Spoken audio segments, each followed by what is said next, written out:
হরে কৃষ্ণ। সবাই ভালো আছেন তো?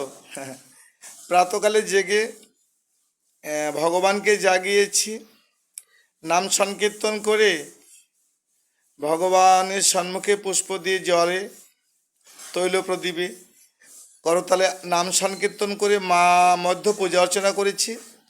আর ভগবানকে বলেছি, প্রভু গো, তুমি জীবের জন্য কল্যাণ করো, সবাই যেন সুখী হয়। আর প্রভু, তুমি কিন্তু সুখী অবশ্যই থাকবে, তাই না? ভগবান সুখী না হলে কি আমাদের সুখ হবে? কখনো হবে না। যাক, ভগবানের কাছে সেই প্রার্থনা করে বললাম, প্রভু কর্মে চলে যাব তো সময় আর পাবো কি না। তাই গীতায় বলেছে ভগবান যে কাম ও ক্রোধ দুইটি হলো দুর্জয় রিপু, এদেরকে দমন করা খুবই কঠিন। তাই কামে আবদ্ধ তো আমরা, সংসার মায়ায় আবদ্ধ জীব। তাই মনকে সংযত করবার জন্য ভগবানকে আত্মনিবেদন করে প্রভুকে ডেকে বললাম, প্রভু তুমি সকলের কল্যাণ করো।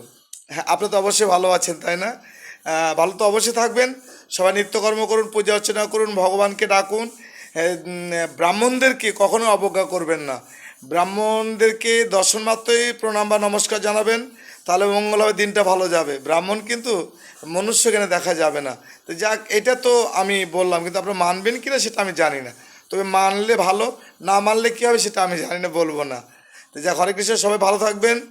ভগবানকে ডাকুন বেশি বেশি করে, গীতা অধ্যয়ন করুন, নাম সংকীর্তন করুন, ভগবানের প্রসাদ পান, সবাই সুখী হবেন। নিতাই গৌর হরি বল। হরে কৃষ্ণ। সবাই ভালো থাকবেন। হরে কৃষ্ণ।